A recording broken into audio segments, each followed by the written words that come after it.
Jadi ini cerita saya teman-teman dan ini benar-benaran terjadi. Jadi waktu kemarin saya diminta judul khotbah sama Bro Wilmer dan yang terjadi adalah waktu saya berdoa kecil, sebenarnya saya udah berdoa mau khotbah apa ya. Tapi waktu Bro Wilmer tiba-tiba tanya, mau khotbah apa? Jadi saya percaya itu Roh Kristus yang berbicara, karena bukankah firman Tuhan berbicara bahwa Tuhan yang menetapkan langkah-langkah orang benar ya. Dan saya dapat konfirmasi yang kelihatan kebetulan tapi tidak. Ya, jadi judul kita Sabat siang ini adalah Alkitab 101. Siang kemarin maksud saya nggak tahu apa bacaan renungan pagi hari ini. Saya juga lupa bahwa ternyata istri saya lah yang harus membawakan bacaan renungan pagi hari ini. Jadi ketika tadi malam dia bilang, saya di WA Sis Vivi nih untuk membaca renungan pagi. Oh ya udah baca aja. Terus dia minta untuk saya temani untuk recording. Dan tahu apa yang menjadi bacaan renungan pagi hari ini, teman-teman?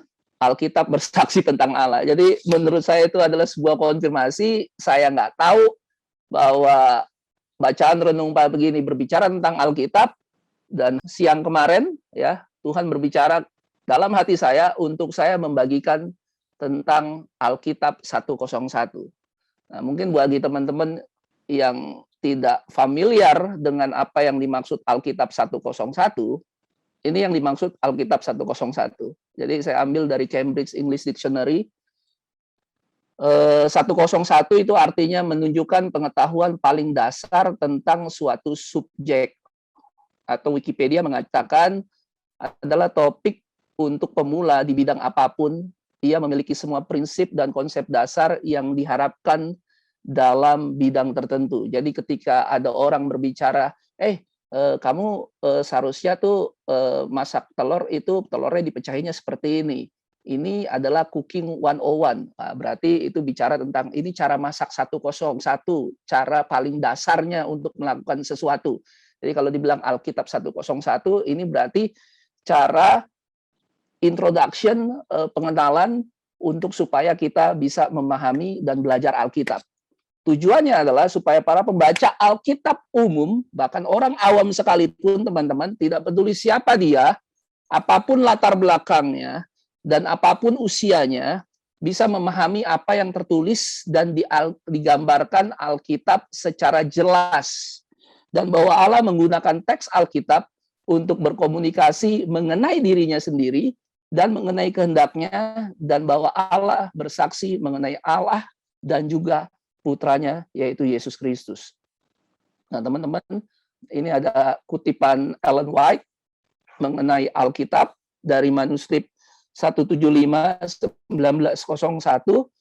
Biarlah para pencari kebenaran yang menerima Alkitab sebagai firman Tuhan yang diilhami, mengesampingkan setiap gagasan sebelumnya dan menerima firman itu dalam kesederhanaannya. Dia harus meninggalkan setiap praktek dosa dan masuk ke tempat Maha Kudus dengan hati yang dilunakkan dan ditundukkan, siap untuk mendengarkan apa yang Tuhan katakan. Jangan membawa kredo Anda ke Alkitab dan membaca kitab suci dalam terang kredo tersebut. Jika Anda menemukan bahwa pendapat Anda bertentangan dengan beginilah firman Tuhan, atau perintah, atau larangan, apapun yang telah Dia berikan, perhatikan firman Tuhan daripada perkataan manusia.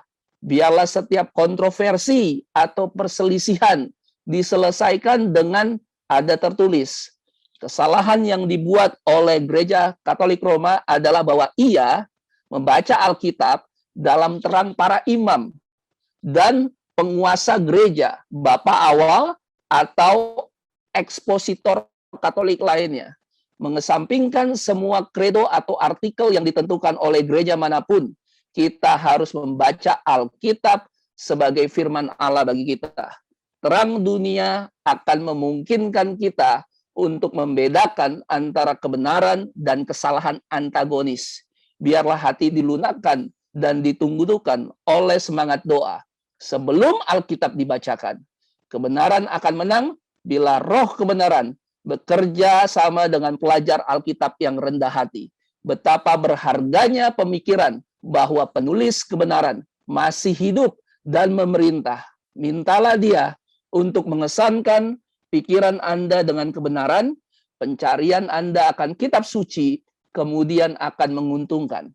Kristus adalah guru agung para pengikutnya, dan dia tidak akan membiarkan Anda berjalan dalam kegelapan. Ini ditulis oleh Nyonya White tahun 1901. Oleh sebab itu, sebelum kita membaca dan belajar Alkitab ke depan, mari kita tundukkan kepala dan kita berdoa. Ya Allah Bapa kami, satu-satunya Allah yang benar. Kami datang ke tata kasih karunia-Mu, ke ruang maha kudus-Mu, oleh karena putra-Mu Yesus Kristus yang telah mencurahkan darahnya, untuk supaya kami beroleh jalan masuk ke dalam pengenalan akan Engkau dan akan anak-Mu yang Kau utus. Saat ini kami meminta roh suci-Mu yang memberikan kepada kami akses untuk datang kepada Allah kami, satu-satunya yang hidup, yang benar. Kami berdoa supaya Engkau mengirimkan roh-Mu yang suci, berbicara di dalam hati dan pikiran kami. Dan biarlah bukan perkataan manusia, dan biarlah bukan tradisi manusia, dan juga bukan kredo manusia, tapi firman-Mu yang tertulis, si firman Allah, yaitu Yesus Kristus, yang berbicara melalui roh-Nya. Di dalam nama anak-Mu Yesus Kristus, kami berdoa dan mengucap syukur. Amin. Nah, teman-teman, ya, itu adalah kutipan dari Nyonya White, ya. Tapi seringkali teman-teman, ya, dan ini diakui oleh banyak sekali pendeta, tidak peduli denominasi apapun, ya kan, tidak peduli dia Advent atau tidak Advent, ya. Kesalahan yang sering kali terjadi adalah banyak orang Kristen itu disuapin. Mereka tidak membaca Alkitab bagi dirinya sendiri. Mereka sangat tergantung dari entah itu pembimbing rohaninya, entah itu gembalanya, entah itu pendetanya, ya teman-teman. Dan memang sebenarnya tugas pendeta adalah memberi makan para domba-dombanya. Tapi yang terjadi adalah mereka sangat tergantung terhadap, ingat tadi kutipan-kutipan Nyonya White, mereka sangat tergantung dengan para bapak gereja. Mereka sangat tergantung dengan para teolog, ya, bahwa segala sesuatu harus berasal dari kepemimpinan gereja, sehingga tidak diajarin untuk mandiri. Apa itu mandiri? Makan sendiri, teman-teman. Ini seringkali terjadi, ya. Untuk awal-awal ketika Anda baru mengenal Kristus, ya memang nggak ada salahnya, teman-teman. Seperti bayi, Anda disuapin sama orang tua Anda, ya. Dan ada kalanya Anda tidak mau disuapin, ya seperti gambar ini. Tapi yang repot adalah ketika kita sudah semakin lama mengenal Tuhan, ya, kita masih terus-terusan mengandalkan entah itu pendeta, pembimbing rohani, atau siapapun untuk mendapatkan mana dari sorga. Kalau Anda peristiwa mana, orang Israel itu harus pergi keluar, ya, mananya itu nggak bisa langsung dimakan, tapi harus diolah terlebih dahulu, ya. Dan bahkan memang Tuhan menyediakan makanan buat burung, ya, pakaian buat bunga bakung. Tapi ya Tuhan tidak taruh makanan burungnya di dalam sarangnya mereka.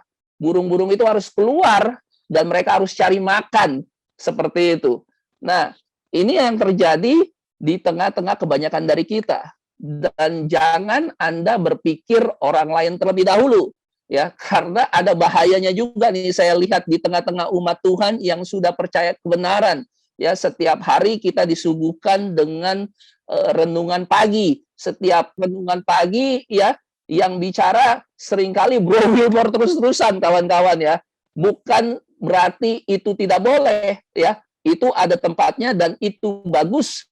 Tapi yang repot adalah dengan hanya mengandalkan renungan pagi yang diberikan oleh hamba Tuhan dan kita tidak mencari makan sendiri, ya artinya apa? Ya, seperti anak ini teman-teman ya. Ya, ada yang menggunakan bahkan sampai usianya besar belum bisa menggunakan alat makan. Ada anak kecil yang dari awalnya sudah diajarkan bahkan untuk menggunakan alat makan, teman-teman. Dan mulai akhirnya belajar makan sendiri dan akhirnya belajar cari makan sendiri. Seperti itu. Jadi mentalitas disuapin ini bukan hanya ada di kaum Trinitas, tapi juga saya sering dapatkan juga ada di kaum yang mengatakan sudah memperoleh kebenaran. Dan ini repot, teman-teman, karena ketergantungan terhadap orang lain untuk memberi kita makan, entah itu pendeta, entah itu pemimpin di dalam gereja, entah itu pembimbing rohani, diaken atau siapapun, itu akan justru membawa kita kembali kepada zaman kegelapan, di mana di zaman kegelapan kitab suci hanya bisa dibagikan, diartikan oleh para ahli teologi saja, oleh para imam saja. Dan apa yang dikatakan oleh gereja itulah suara Tuhan, ya. Dan bersyukur kita memiliki gerakan reformasi Protestan menjadarkan kita bahwa Alkitab harus diberikan kepada semua orang dalam bahasa mereka masing-masing, dalam bahasa ibu mereka masing-masing. Bahwa semua orang ya bisa memperoleh akses terhadap tulisan-tulisan suci, dan orang biasa boleh mempertanyakan setiap doktrin yang diajarkan oleh gereja, boleh menguji setiap doktrin dan meminta ada tertulis. Dibandingkan pendeta hanya mengajarkan Alkitab, jangan salah mengerti teman-teman, ini baik ya, ada tempatnya, tapi justru lebih baik adalah ajarkan jemaat umat Tuhan bagaimana menggunakan tools, bagaimana mereka bisa belajar cara membaca dengan benar, membandingkan ayat dengan ayat. Ajarkan jemaat menggunakan alat makannya sendiri. Ajarkan bagaimana makan sendiri dan cari makan sendiri. Kebanyakan dari kita tidak diajarkan untuk menggunakan tools Alkitab ini dan bagaimana juga belajar Alkitab secara mandiri. Kebanyakan dari kita harus mereka-reka sendiri, teman-teman. Ya, harus mereka-reka sendiri, harus membaca sendiri, ya kan, tanpa pernah diajarkan. Ya, ibarat kata nih teman-teman, saya ini adalah seorang pebisnis network marketing, teman-teman. Ya, tugas saya sebagai pebisnis network marketing adalah merekrut orang lain ke dalam bisnis saya. Dan apa yang seringkali terjadi bagi kesalahan banyak orang di dalam bisnis network marketing, ini juga terjadi juga di dalam gereja, teman-teman, yaitu menganggap bahwa ketika orang itu sudah masuk ya di dalam bisnis mereka, yang terjadi ditinggalin begitu aja, tidak dikasih tahu tools, tidak diajarin bagaimana cara menggunakan tools, tidak dikasih tahu dan diajarkan menganggap bahwa segala sesuatu berjalan begitu saja. Itu yang seringkali kita dapati dan itu juga menjadi pengalaman saya secara pribadi, teman-teman.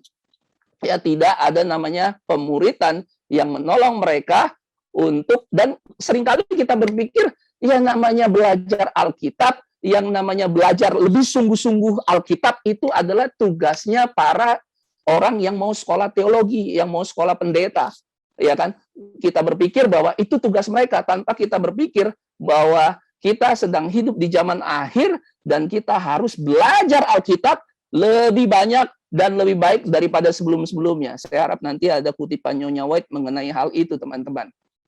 Nah, ini firman Tuhan terlebih dahulu. Karena kenapa? Karena kita harus memberi jawab terhadap apa yang menjadi kepercayaan kita, apa yang menjadi pengharapan kita.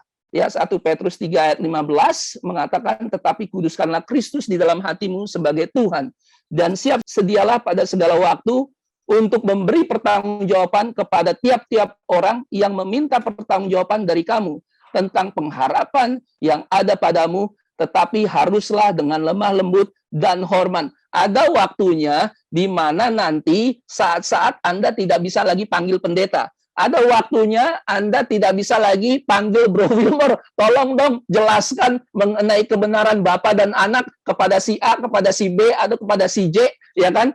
Kalau sekarang masih bisa begitu, puji Tuhan. Tapi ada waktunya di mana kita sendiri harus memberi pertanggungjawaban tentang apa yang kita percayai. Ya, bisa nggak berbicara pekabaran 3 malaikat kepada orang tua kita, kepada keluarga kita, kepada istri kita, dan segala macamnya. Dan karena masing-masing dari kita perlu memberi jawab, teman-teman, terhadap pengharapan ini. Ketergantungan bangsa Israel, orang-orang Israel dengan para imam, ahli kitab, orang Farisi, untuk mengartikan bagi mereka kitab suci, menjadikan umat pemelihara hari Sabat dan pemegang hukum Allah menolak Kristus. Karena mereka berpikir bahwa apa yang dikatakan oleh para pemimpin mereka, dan itu dikutip dari Alkitab, sudah pasti benar. Dan kenyataannya adalah mereka salah besar. Tadi kita sudah belajar di diskusi Alkitab bahwa mereka ini, para ahli Taurat dan Farisi, ternyata adalah guru-guru palsu. Tidak peduli bahwa mereka pemelihara hari Sabat.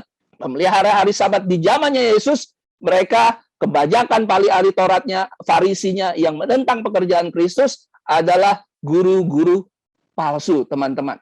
Dan yang paling tragis adalah pemelihara hari Sabat dan pemegang hukum Allah ini menolak Kristus sebagai anak Allah, dan mereka menyalibkan dia, membunuh dia, sehingga ya mereka menolak Allah yang adalah Bapa.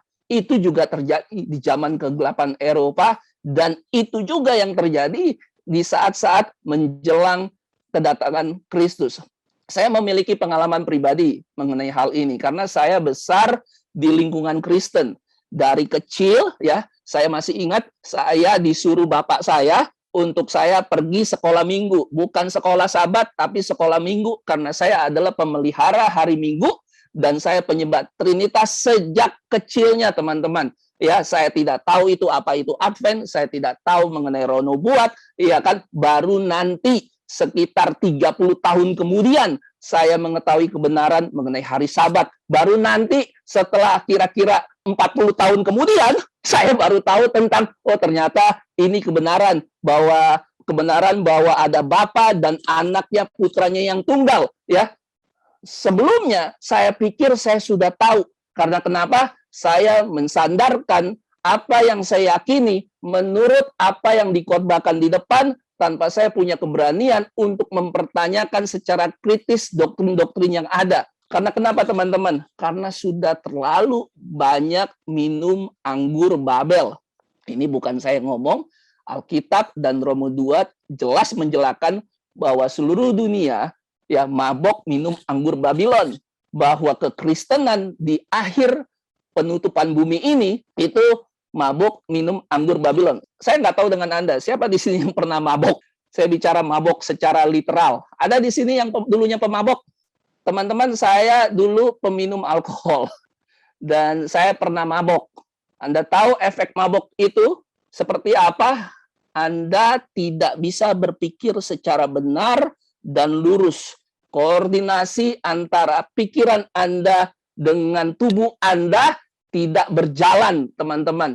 Dan untuk Anda sadar, bangun dari mabok Anda, itu butuh proses yang lama. Belum tentu satu hari, ya malamnya mabok, besok bangun, belum tentu hilang itu maboknya, teman-teman. Masih bisa dibawa sepanjang hari, teman-teman. Ya, dan racun alkohol yang ada di dalam tubuh kita masih berminggu-minggu, mungkin masih bercokol di darah kita, teman-teman. Bayangkan, saya seorang pemabok. Saya bicara, saya pemabok anggur Babylon, teman-teman. Ya, saudara-saudara. Sejak dari kecil, saya sudah dicekokin oleh anggur Babylon. Dan butuh kasih karunia Tuhan, dan hanya kasih karunia Tuhan saja, ya, dia mengeluarkan saya dari Babylon dan menyadarkan saya dari kemabokan dan doktrin-doktrin yang selama ini bercokol di kepala saya, bercokol di darah saya, racunnya, ya, dan butuh bertahun-tahun secara bertahap untuk saya mengeluarkan racun dari anggur-anggur Babylon itu, teman-teman. Dan kalau bukan karena Tuhan, saya tidak mungkin bisa berbicara di sini dan akhirnya bersaksi bahwa segala sesuatu, semuanya itu oleh karena kasih karunia Tuhan. Saya nggak langsung tahu mengenai semua doktrin kebenaran firman Tuhan. Sedikit demi sedikit, teman-teman, saya harus membaca Alkitab seperti ada yang tertulis dan meninggalkan gagasan-gagasan saya, semua preconceived ID saya, sewaktu saya membaca Alkitab. Dan kalau bukan Tuhan yang taruh itu di dalam hati saya, tidak akan mungkin saya bisa keluar dan sadar dari kemabukan minum anggur. Itulah yang terjadi di dunia kekristenan. Dan sayangnya, kita tahu semua yang bagi yang sudah belajar, ya, anggur Babel ini juga diminum oleh umat Tuhan, oleh umat sisa. Kawan-kawan, itu yang sangat-sangat menyedihkan. Ini amaran dan nasihat dari Nyonya White, ya. Firman Tuhan harus dipelajari, tidak seperti sebelum-sebelumnya. Karena itu adalah persembahan yang berharga yang harus kita persembahkan kepada manusia, agar mereka dapat mempelajari jalan damai dan memperoleh kehidupan yang sesuai dengan kehidupan Allah. Kebijaksanaan manusia yang begitu diagungkan di antara manusia tenggelam dalam ketidakberartian di hadapan hikmat yang menunjukkan jalan yang disediakan bagi umat tebusan Tuhan untuk berjalan masuk. Dan kita tahu siapa jalan itu, hanya satu jalan, yaitu Yesus Kristus. Hanya Alkitab yang menyediakan sarana untuk membedakan jalan kehidupan dari jalan lebar yang menuju ke kebinasaan dan kematian. Jadi soal membaca Alkitab dan soal belajar bagaimana cara membaca Alkitab, ini bukan soal sepele, teman-teman. Ini soal menuju ke kebinasaan dan juga kematian. Sarananya adalah Alkitab untuk kita bisa membedakan, teman-teman. Ya, dengan tersedianya melimpah Alkitab, entah itu dalam bentuk buku maupun audio maupun digital, audio maupun video, apalagi sekarang tersedia berbagai macam tools aplikasi untuk belajar Alkitab, dan juga Rono buat, ya, tidak ada alasan sebenarnya untuk kita umat Tuhan, umat sisa, apalagi kita yang sudah ada di dalam kebenaran, ya, mengetahui siapa itu Allah dan siapa anaknya yang telah diutus, tidak ada alasan untuk kita tidak bisa lagi tidak mempelajari Alkitab, ya, tidak seperti sebelum-sebelumnya.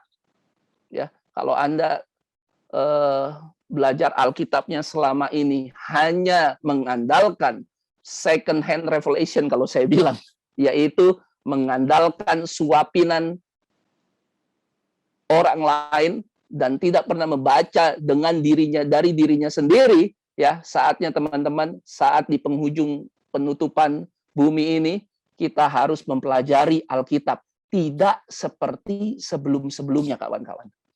Tidak ada alasan untuk kita tidak membaca dan mempelajari Alkitab lebih sungguh-sungguh di mana saja dan kapan saja. Karena semua sekarang sudah ada zaman teknologi. Oleh sebab itu, tadi di gambar depan itu, ya, ada gambar yang saya pilih. Saya nggak mau Alkitabnya tertutup karena kesannya tidak dibaca, ya. Alkitabnya terbuka dan di depannya ada laptop, ya. Karena mau laptop, mau iPad ataupun mau handphone, apapun itu, Anda bisa mengakses Alkitab di mana saja dan kapan saja. Ini yang pertama. Belajar membaca dengan benar. Kira-kira teman-teman perlu nggak pendidikan untuk seseorang belajar membaca dengan benar? Karena apabila salah baca, yang terjadi adalah penyampaian antara penulis yang ingin disampaikan tidak sampai. Ingat tadi bahwa Allah mengkomunikasikan dirinya dan kehendaknya melalui tulisan-tulisan kitab suci. Nah, ini ada satu ketika Yesus dicobai oleh seorang ahli Taurat. Ahli Taurat itu bertanya, "Guru, apa yang harus kuperbuat untuk memperoleh hidup yang kekal?" Kemudian Yesus menjawab, Yesus kepadanya, "Apa yang tertulis dalam hukum Taurat? Apa yang kau baca di sana?" Sebenarnya kalau dalam bahasa King James Version-nya, sebenarnya bukan apa yang kau baca di sana, tapi lebih kepada bagaimana cara kamu membacanya. Jadi bukan sekedar apa yang kita baca, Tapi cara bagaimana kita membaca itu sangat-sangat penting.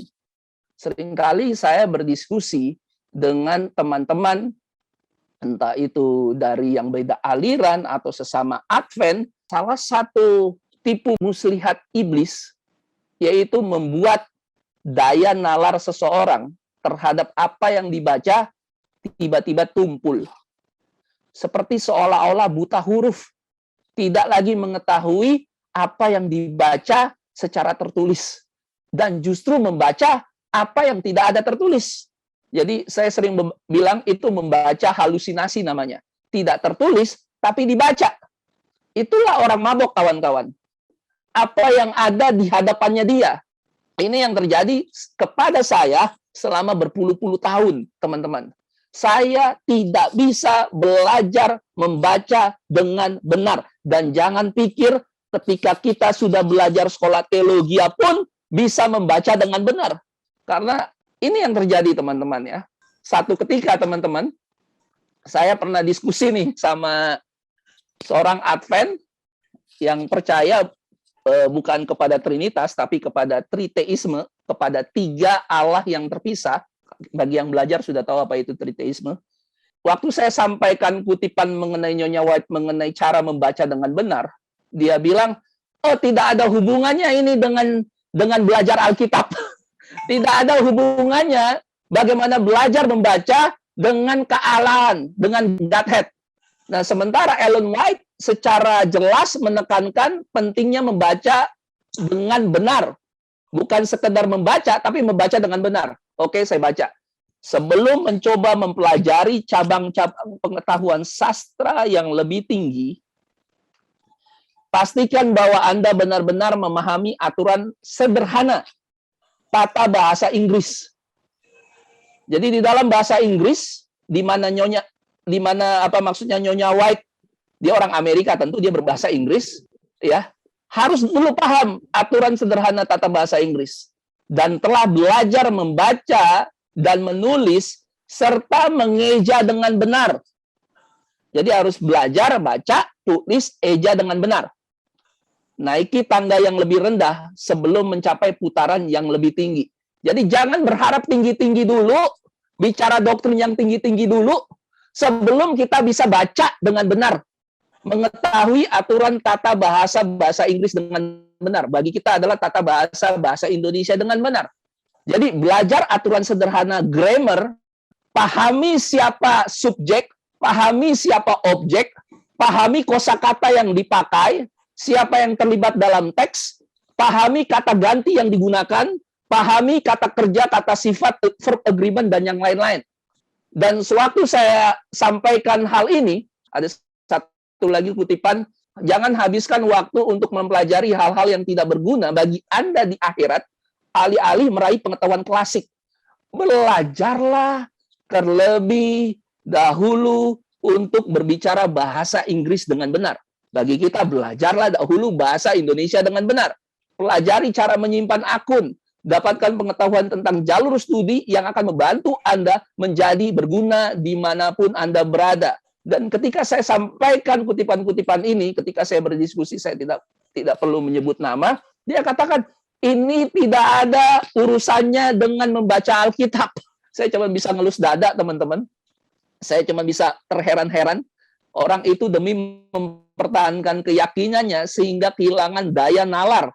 Saya bertanya kepada orang tersebut, emangnya bahasa yang dipakai ketika seorang anak kecil atau seorang pendeta sekalipun baca Alkitab, kalau dia orang Amerika misalnya, dia pasti berbahasa Inggris kan? Emangnya yang dipakai bahasa Jawa? Yang dipakai kan bahasa Inggris. Kalau nggak ngerti bahasa Inggris, bagaimana bisa mungkin belajar sesuatu yang literaturnya dalam bahasa Inggris?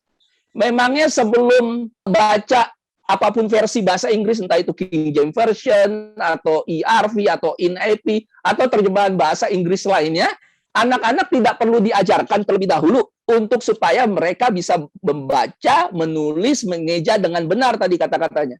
Ya, memangnya bisa baca King James Version atau apapun terjemahan Alkitab lainnya kalau belum belajar grammar, aturan sederhana, tata pola sederhana bahasa Inggris.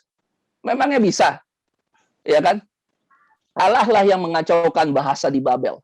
Oleh karena Allah, kita memiliki berbagai macam bahasa di dunia. Dia adalah Allah yang mengerti bahasa Inggris, bahasa Arab, bahasa Indonesia, apapun jenis bahasa manusia, Allah tahu dan tahu bagaimana cara mengucapkannya, mengejanya dengan benar. Setuju atau setuju? Karena dia Allah yang menciptakan segala bahasa. Dia mengacaukan bahasa di Babel. Dan Allah itu adalah Allah yang teratur. Juga dalam berbahasa. Saya pernah les bahasa Inggris. Jadi bahasa Inggris saya kacau banget lah. Ya kan? Saya tidak tahu grammar dengan benar. Dalam bahasa Inggris, ketika Anda salah mengartikan, salah memakai grammar, salah memakai tenses, ya, apa yang terjadi? Kacau. Kalau kita tidak berbicara dengan benar dan salah tensesnya, Anda tidak tahu ini sedang ngomong apa. Demikian juga roh nubuat. Roh nubuat itu kan ditulis dalam bahasa Inggris. Bahasa aslinya adalah bahasa Inggris, betul? Jadi kalau seseorang tidak memahami grammar dan kejelasan untuk mengetahui subjek, objek, tunggal, plural, verb, kosakata, kata ganti, dan lain-lainnya, jangan harap Anda bisa membaca roh nubuat dengan benar. Dan puji Tuhan, setelah saya bertahun-tahun lama mabok oleh manggur, saya mulai memahami cara membaca Alkitab dan roh nubuat dengan benar. Apa yang dahulu saya baca dan saya tidak mengerti dan terlewatkan, saat ini seperti terang benderang. Oh, gini itu artinya. Ini cuma sekedar contoh, kita akan banyak contoh, ya kan? Karena jangan pikir bahwa semua orang akan bisa membaca dengan benar. Ini cara praktis kita belajar Alkitab. Sesuai dengan apa yang diamarkan oleh Ellen White dan Alkitab. Cara praktis belajar Alkitab yang pertama ada perhatikan aturan sederhana bahasa. Anda harus tahu apa itu subjeknya, objeknya, kosakatanya, waktunya kapan, oknum yang terlibat dalam teks ada berapa saja, kata ganti, dan lain-lain. Contoh paling sederhana, kita mulai dari kitab Kejadian 1. Ini sudah dibahas, saya tidak akan berbicara mengenai siapa Allah itu berdasarkan loncat dari satu ayat ke ayat lain. Tapi saya lihat cukup dari satu pasal ini saja. Bagi para pembaca Alkitab awam, yang mengetahui tata aturan bahasa grammar Alkitab, tata aturan bahasa Inggris, dia akan segera memahami bahwa Allah itu, kata gantinya, itu he, artinya tunggal. Contoh, in the beginning God created the heaven and the earth. Ya, siapa God yang dimaksud di sini? Kejadian 1 ayat 5, and God called the light day and the darkness he called night. Jadi Allah yang memanggil bahwa siang itu terang dan malam itu gelap, Allah ini adalah kata gantinya adalah he. Pertanyaan sederhana, Allah yang mana? Kalau bagi kaum Trinitas sama Triteisme, karena mereka percaya 3 oknum, kalau Trinitas kan percaya 3 oknum, 1 being, 1 makhluk. Kalau Triteisme, kebanyakan teman-teman kita di Advent banyak yang Triteisme, mereka percaya 3 separated beings, plural. Beings-nya ada 3. Saya selalu tanyakan, siapa yang berbicara? Allah ini kata gantinya apa? Karena mereka langsung loncat, let us. Marilah kita menjadikan manusia. Langsung lompat. Padahal sebelum dia berbicara, baiklah kita menjadikan manusia, ada ayat-ayat sebelumnya, kawan-kawan. Ya, ada Kejadian 1, ada Kejadian 1 ayat 2, ayat 3, ayat 4, ayat 5. Banyak sebelum Tuhan berbicara menciptakan manusia, ada sekitar 26 ayat yang berkali-kali mengidentifikasikan bahwa Allah itu kata gantinya adalah kata ganti orang ketiga tunggal. Anda bisa lihat di Kejadian 1 ayat 10. And God called the dry land earth, and the gathering together of the waters call he seas. Kata ganti ketiga tunggal, he. He itu tunggal atau jamak? Kejadian 1 ayat 16. And God made 2 great lights. Yang terakhir, he made the star also. Siapa he yang dimaksud di situ? Tunggal atau jamak? Kejadian 1 ayat 7. So God created man in his. His itu bicara 1, tunggal atau jamak? Created him. Manusia yang disebut Adam, itu disebut him. artinya dia satu manusia, tunggal. Jadi kalau manusia disebut him dan Allah disebut he, itu artinya sama-sama kata ganti orang ketiga tunggal. Nah, dulu yang seperti ini, ketika saya baca dengan kacamata Trinitas saya, karena saya punya gagasan yang saya bawa, ketika saya membaca seperti ini terlewatkan begitu saja, teman-teman. Dan sayangnya, kebuta hurufan ini juga terjadi di umat Tuhan. Padahal sangat jelas, kalau seorang memahami tata cara grammar bahasa Inggris atau bahasa Indonesia dengan benar, maka dia akan mengetahui yang dimaksudkan God di sini adalah satu orang pribadi yang kata ganti orang ketiganya itu tunggal, bukan jamak. Siapa God Allah yang dimaksudkan? Apa kata ganti si Allah? He ini artinya tunggal atau jamak. Adakah di dalam Alkitab contoh kata ganti he artinya jamak? Tidak ada, teman-teman. Apa aturan tata bahasa Inggris atau Indonesia ketika kita menyebut dengan kata ganti he atau dia, yaitu kata ganti orang ketiga tunggal?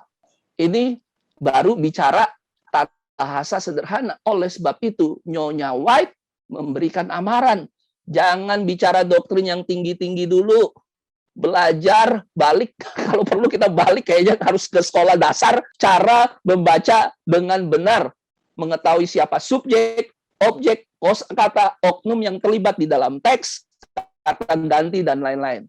Nah, untuk ada salah satu, untuk Anda bisa memahami, karena sekarang adalah era yang modern, ya zaman dulu Anda harus hafal semua, minimal pernah membaca seluruh Alkitab, dan mengingat-ingat, oh ayat ini ada di sini, ayat itu ada di sini, dan segala macam. Tapi dengan kecanggihan teknologi, Anda bisa gunakan Bible apps seperti eSword. Ini salah satu aplikasi yang sangat-sangat saya rekomendasikan ketika Anda belajar Alkitab. Karena di sana Anda bisa menggunakan pencarian kata atau frase yang sejenis. Bandingkan kata dengan kata, frase dengan frase, ayat dengan ayat. Kalau diperlukan, dengan adanya eSword ini, Anda bisa lihat bahasa Ibrani atau Yunani mengenai kosakata terkait, dan Anda bisa melakukan pencarian kata menggunakan eSword. Nah, ini contohnya, teman-teman ya. Ini pernah dikhotbahkan juga oleh Brother Wilmore ya, mengenai kata bigoten, misalnya, contohnya ya. Waktu saya belajar mengenai kata bigoten ini, ya saya tidak percaya begitu saja apa yang artinya anak tunggal, saya tidak percaya begitu saja yang menyatakan mengenai bahwa kata bigoton artinya literal diperanakan. Saya harus cari dulu, dan untungnya saya punya eSword. Jadi gampang bagi saya untuk, saya suka pakai KJV ya, ketik aja bigoton, nanti keluar semua tuh, bigoton, keluar tuh. Di seluruh perjanjian baru, ada 15 kata yang ditemukan, ya 15 matching. Bahasa Yunaninya ternyata bukan 15, malah ada 16 yang ditemukan. Karena lebih spesifik, yaitu monogenes. Dan ketika saya perlihat satu persatu, tidak ada satupun contoh bahwa kata bigoten ini, baik yang dikenakan kepada manusia dan kepada Kristus, berbicara mengenai kiasan atau simbol. Semuanya berbicara mengenai bahwa bigoten ini secara literal. Tidak ada simbol. Semua contoh-contoh yang ada di Alkitab mengenai spesifik kosakata ini, ya, semuanya berbicara mengenai kelahiran anak tunggal, bahwa ada satu orang anak tunggal. Dan ini hanya salah satu contoh. Contoh yang berikutnya adalah converter. Kalau bahasa Indonesianya kurang konsisten, kadang disebut penghibur, kadang disebut penolong, kadang disebut pengantara. Kalau bahasa Inggrisnya cuma dua, kalau nggak disebut converter, advocate misalnya seperti ini. Saya nggak akan lebih jelas bahas lebih jauh ini. Di YouTube Yohanes 1:73 sangat jelas menjelaskan mengenai siapa itu converter, yang jangan Anda dan bilang, oh ini artinya kiasan, tapi tanpa Anda menggali lebih dalam mengenai kata itu. Saya ingat ketika saya baru belajar mengenai Sabat, kawan-kawan. Waktu itu tidak ada yang ngajarin saya. Saya baca sendirian Alkitab. Bahkan saat itu saya belum tahu tentang adanya tulisan Roh Nubuat, tulisan Nyonya White. Jadi saya hanya membaca Alkitab saja. Ya memang ada bantuan dari website yang saya temukan. Saya yakin itu Tuhan yang menunjukkan saya untuk ke sana. Tapi saya nggak tahu mengenai tulisan Roh Nubuat. Dan akhirnya saya mengetahui tidak ada satupun kata Sabat yang berbicara mengenai Sabat itu hari pertama. Betul nggak? Betul, karena bicara mengenai Sabat hari ketujuh selalu bicara hari ketujuh. Memang ada Sabat-Sabat jenis lain, yaitu Sabat hari raya tahunan, ya kan? Tapi kalau begitu bicara mengenai Sabat hari ketujuh, tidak pernah ada kata hari Sabat berbicara hari pertama, tidak ada. Nah, hal yang sama kalau misalnya kita bicara seharusnya secara fair, hal yang sama ketika kita bicara begotten, bicara mengenai siapa itu converter atau paraklestos, seharusnya juga dengan cara yang sama kita memperlakukan tentang pencarian kata Sabat, seharusnya kita juga gunakan pencarian kata begotten maupun converter atau paraklestos. Sayangnya teman-teman, karena begitu kuatnya racun di dalam darah terhadap akibat minum alkohol, ini jadi kelihatan kabur. Tidak bisa dilihat. Ada sesuatu yang menutupi pandangan mereka. Dan ini sebenarnya bukan bicara kemampuan intelektual, tapi lebih kepada hal yang spiritual. Tuhan harus angkat dulu kebutaannya. Makanya saya sering bilang, penyakitnya jemaat Laodikia ini salah satunya buta. Betul nggak? Mereka buta, melarat, miskin kan gitu. Salah satunya buta. Salah satu kebutaannya secara literal adalah buta huruf, tidak bisa membaca dengan benar. Dan satu-satunya yaitu Yesus. Beli salep dari Yesus, jangan beli salep dari toko sebelah, dan juga jangan beli salep dari oknum yang lain. Yang bisa menyembuhkan jawaban terhadap penyakit Laodikia, di situ sudah tertulis. Yesusnya di luar, harus undang Yesusnya masuk dulu ke dalam. Itu yang terjadi, teman-teman. Ini hanya beberapa contoh. Ada lagi contoh, ini yang tadi comforter. Ya, Anda tidak perlu sekolah Alkitab untuk dapat mengakses bahasa Yunani, bahasa Ibrani, frase, pencarian kata. Tidak perlu, karena sekarang sudah tersedia. Bukan berarti saya merendahkan orang-orang yang sekolah Alkitab. Sama sekali tidak. Itu ada tempatnya. Tapi dengan begitu banyaknya tools, Anda bisa pakai untuk Anda belajar sendiri, teman-teman. Nah, ini salah satu contoh lagi. Saya sering kalau saya baca Alkitab, saya pengen tahu frase dari apa kalimat atau kata-kata yang saya baca, itu terdapat di mana lagi. Karena hampir semua tulisan di kitab suci, antara perkataan, ataupun frase, ataupun kalimat, entah itu di perjanjian baru, Anda bisa temukan di perjanjian lama. Entah itu di perjanjian lama, Anda juga bisa temukan di perjanjian baru. Salah satu contohnya nih, misalnya, waktu saya belajar kitab Wahyu misalnya, saya membuka perkataan binatang singa. Akhirnya keluar tuh pencarian katanya. Ternyata binatang singa ini, Alkitab antara perjanjian baru dan perjanjian lama berbeda. Yang pertama adalah kitab Hosea, bahwa Allah ini diumpamakan seperti beruang, dan dia juga diperumpamakan seperti singa. Jadi apa yang dilakukan oleh antikristus, dia mencoba mengambil image yang seharusnya jadi milik Allah, diambil menjadi binatang, baik itu beruang ataupun singa, ya, dan binatang-binatang yang lain itu menjadi kerajaannya antikristus. Seperti itu. Itu cuma sekedar contoh pencarian kata kunci, frase atau tema dengan Anda menggunakan eSword. Yang berikutnya, ini cuma sekedar contoh. Anda lihat yang di warna merah dengan yang warna kuning. And the Lord God took the man and put him into the garden of Eden to dress it and to keep it. Siapa the Lord God? Apa kata gantinya? Karena di dalam pemikiran orang Trinitas, teman-teman, ketika dia membaca the Lord God, ketika dia baca kata God aja, mereka berpikiran God itu 3, tapi 1. Itu Trinitas. Kalau yang Triteisme, bicaranya beda lagi. Bahwa di otaknya mereka, dalam proses cara berpikirnya mereka, God itu adalah 3 separated being. 3 makhluk yang berbeda. Sendiri-sendiri. Kalau Trinitas, 3 oknum, tapi 1 being. Kalau Triteisme, ya 3 being, tapi 1 kesatuan. Di dalam karakter, tapi 3 makhluk yang berbeda. Jadi ada 3 Allah. Nah, kalau Anda baca cuman sekedar begini, dan Anda tidak baca ayat-ayat selanjutnya, Anda kehilangan sesuatu, Anda kehilangan konteks. Sudah jelas di Kejadian 2 ayat 18, kata the Lord God itu mengacu kepada satu orang individu. Taunya dari mana? And the Lord God said, it is not good that the man itu kata gantinya him, yaitu mengenai bicara Adam. Itu jelas kan? Oh, the man dan him ini berbicara mengenai Adam, Adam itu satu orang. Tapi giliran bicara the Lord God, bingung. Pikirnya ada tiga. Padahal jelas di situ. The Lord God said, it is not good that the man should be alone. Siapa itu I? The Lord God. Bahwa I will make him and help meet for him. Jadi the Lord God itu I. The Lord God itu kata gantinya saya. Saya itu tunggal atau jamak. Kembali, ini salah satu kutipan yang ayat yang paling sering digunakan oleh teman-teman kita, baik itu Trinitas atau Triteisme. Ya, saya nggak perlu bahas lebih panjang mengenai ini. Saya baru bicara di satu perikop aja, saya nggak loncat-loncat. Saya hanya menggunakan satu perikop dengan menggunakan tata cara grammar bahasa yang sederhana, ya, bahasa aturan bahasa Inggris, kita akan tahu siapa itu the Lord God. Kitab Ulangan 6 ayat 4, Sema Israel berkata, Hear, O Israel, the Lord our God is one Lord. Langsung lagi timbul ide-ide. Oh, God-nya itu Elohim. Elohim itu jamak. One itu ekat. Ekat itu artinya kesatuan.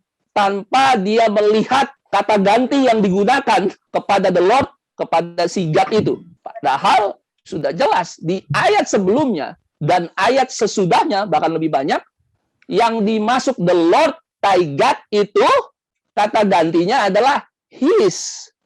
That thou might fear the Lord thy God, to keep all his statutes and his commandments. His itu tunggal atau jamak? Kata tunggal kepunyaan, kata ganti kepunyaan tunggal atau kata ganti kepunyaan jamak? Kalau Anda belum jelas siapa itu his, baca lagi. To keep all his statutes and his commandment, which I command thee. Ayat yang ke-6, and this word which I command. Ayat 10, the Lord thy God shall have brought thee into the which he swear. Ayat 13, the Lord thy God and serve him and shall swear by his name. Saya nggak tahu nih, perlu guru bahasa Inggris yang mana yang perlu meyakinkan kepada Anda bahwa the Lord our God, kata gantinya adalah tunggal. Bahwa berbicara tidak ada di dalam Alkitab ketika berbicara I, ketika bicara he, dan ketika berbicara him, dan siapapun yang belajar bahasa Inggris dengan benar, tidak ada ceritanya I, he, his itu bisa jadi jamak. Oleh sebab itu, sekali lagi, Ellen White dengan tegas menyatakan, belajar dulu deh cara baca yang benar sebelum belajar yang tinggi-tinggi. Rasa-rasanya kita semua harus belajar lagi dari awal. Hal-hal seperti ini, mungkin sekarang bagi kita yang sudah mengetahui kebenaran, ini udah biasa. Tapi bagi mereka yang belum tahu kebenaran, mereka masih bergumul. Tidak tahu cara baca yang benar, buta huruf. Itulah jemaat Laodikia, buta. Bukan soal buta terhadap kebenaran, secara literal juga buta huruf. Tidak bisa lagi baca dengan benar. Nah, itu perjanjian lama. Bagaimana dengan perjanjian baru? Dan saya kutip adalah perkataan-perkataan Yesus sendiri. Kira-kira Yesus tahu nggak sih cara berbicara dengan benar? Pertanyaan saya.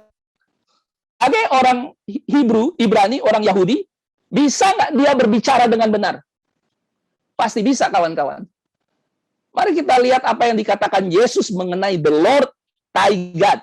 Itu frase yang digunakan hampir sepanjang kitab perjanjian lama dan digunakan lagi oleh Yesus sendiri. Ya, Matius 4 ayat 10. Then Jesus said unto him. Him-nya itu siapa? Setan. Ya kan? Pertanyaan saya, setan yang di sini, yang dimaksud si Lucifer ini, tunggal atau jamak? Ngerti kan? Oh, udah pasti tunggal lah. Namanya juga him. Oke, sekarang kita samakan lagi. For it is written, thou shalt worship the Lord thy God. And him, kalau Anda belum ngerti him, di belakangnya ditambahin lagi sama Yesus. And him only. Ini namanya majas hiperbola ini.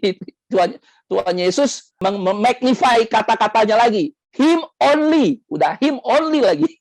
Kalau masih belum jelas nih, ya. Shall thou serve. Jadi the Lord thy God yang Tuhan Yesus suruh supaya setan untuk sembah, itu disebut him only.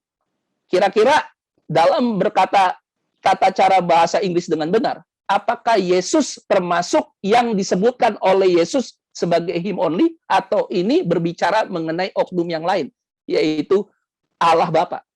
Sudah jelas, karena Yesus yang sedang berbicara, dan dia menunjuk satu orang individu yang disebut dengan kata ganti orang ketiga tunggal, yaitu him only. Ini perkataan Yesus lagi, Matius 6 ayat 33. But seek ye first the kingdom of God and his righteousness. Siapa itu his yang ada di situ? Tunggal atau jamak? Markus 12 ayat 27. He is not. Teman-teman, bagi yang belajar bahasa Inggris, he itu pasangannya sama is. They itu pasangannya dengan are. I itu pasangannya dengan am.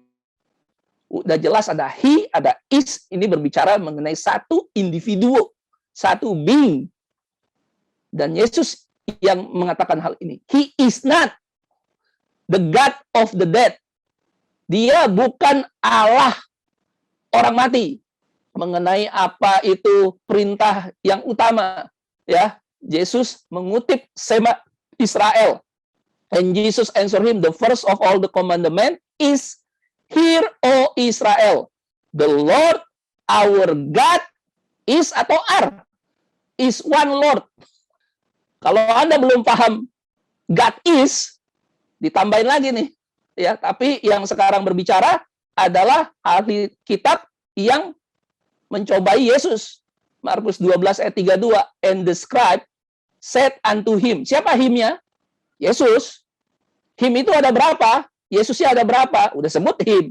Ya satu orang, ya Yesus. Well, master, thou hast said the truth, for there is one God, and there is none other but he. Yesus disebut him, yang disebut one God disebut there is none other but he. He itu tunggal atau jamak. Ini cuman sekedar supaya kita ketika membaca Alkitab, hal-hal kecil seperti ini yang kelihatannya sederhana dan sepele, tapi kalau kita tidak membaca dengan hati-hati, siapa-siapa yang terlibat di dalam satu teks, dalam apa yang dikatakan secara tertulis, bukan halusinasi. Apa itu halusinasi? Fata morgana. Melihat satu orang, karena dia fata morgana, ya bisa jadi dua, bisa jadi tiga. Anda pernah begitu? Saya kalau mabok, itu bisa ngelihat orangnya berbayang-bayang nih, bisa dua, bisa tiga, bisa lima kadang-kadang. Lukas 6 ayat 13. No servant can serve, berapa? Two master. Sekarang kita mau, siapa yang disebut two? Two itu berapa? Kalau one, nanti dibilangnya ehad, kesatuan. Kalau two udah pasti dua kan? Nggak bisa dua kesatuan kan? Udah disebut dua. Dan nggak bisa disebut dua kesatuan. Karena kenapa? Yang satu berbicara Mammon, yang satu bicara God. Jadi ada dua dalam teks ini. Siapa yang terlibat? God itu satu, tunggal. Mammon itu satu. Mammon bukan tiga. Mammon juga bukan dua. Mammon itu satu. Jadi two master. Ada satu Mammon, ada satu God. Ketawanya dari mana? For either he will hate the one, satu orang ini, and love the other, orang yang lain, or else he will hold to the one, and despite the other. Sedang berbicara dua oknum, yaitu God, satu, Mammon, satu. Jadi two, dua. Ya, Lukas 18 ayat 7. And shall not God offend his own elect? He bear long with them. Mungkin mesti baca lagi nih Yohanes 3 ayat 16. Ya, kalau masih pikir bahwa Allah yang mengutus itu ada dua pribadi atau ada tiga pribadi dan jelas siapa pribadi yang Yesus. Sudah sangat jelas Yohanes 13 ayat 13. For God so loved the world that he gave. Siapa itu God? Apa kata gantinya? He. Kata ganti orang ketiga? tunggal. Apa Yesus termasuk sigat ini? Bukan, karena ini satu orang pribadi. Apa Roh Kudus termasuk di sini? Enggak juga, karena ini bicara God so loved the world that He gave His only begotten. Ini God yang punya only begotten Son. That whosoever believe in Him should not perish but have everlasting life. Nah, ada salah satu yang menarik dalam tata cara aturan bahasa Inggris. Ketika seseorang gave His only begotten Son, berarti dia harus punya dulu only begotten Son. Sederhananya begini, kalau saya mengasihi istri saya mengaruniakan jam tangan untuk hadiah ulang tahunnya. Pertanyaan, sebelum saya mengaruniakan jam tangan buat istri saya sudah punya dulu nggak jam tangannya? Aturan sederhana tata bahasa Inggris dengan tenses He gave His only begotten Son sudah otomatis berbicara bahwa sebelum Allah mengutus anaknya yang tunggal, dia sudah punya anak yang tunggal. Sederhana, tapi banyak orang bergumul dengan hal ini. Oke, ini ada banyak sekali, saya nggak akan sebutkan karena waktu yang terbatas. Saya akan lewatkan saja. Ya, bahkan termasuk di buku Wahyu, nah ini mungkin penting ya. Di buku Wahyu, kata God di setiap buku Wahyu itu berbicara mengenai satu individu dengan kata ganti orang ketiga tunggal. Salah satu contoh, the revelation of Jesus Christ, Wahyu 1 ayat 1, which God gave unto him. God gave unto him. Him-nya itu siapa? Jesus Christ. To show unto his servant things must shortly to come to pass, dan seterusnya. Pertanyaan, God ini, nanti ketika kita baca seluruh kitab Wahyu, apa kata ganti dari si God ini? Dan ngomong-ngomong, di kitab Wahyu, Yesus ini sudah ada di sorga. Him that overcome will I make pillar in the temple of my God. Allah saya. Ya, the name of my God. Nama dari Allah saya. The city of my God. Kota dari Allah saya. Jadi Yesus punya Allah 3 kali diulangin. My God, my God, my God. Kita belajar kan kalau di dalam belajar Alkitab, kalau ada kata yang diulang selama 3 kali, artinya penting. Wahyu 7 ayat 10. And cried with a loud voice, saying, salvation to our God which sitteth upon the throne and unto the Lamb. Pertanyaan, ada berapa individu yang terlibat dalam teks ini? Kata ganti dan itu menghubungkan mengenai 2 pihak saja. Karena jelas, unto the Lamb. The Lamb-nya siapa? Satu orang individu. God which sitteth upon the throne, itu siapa? Ya, kalau Anda mau tahu, balik lagi ke Wahyu 4 ayat 2. And immediately I was in the spirit, and behold, a throne, sebuah tata was set in heaven, and one ini berapa? Set on the throne.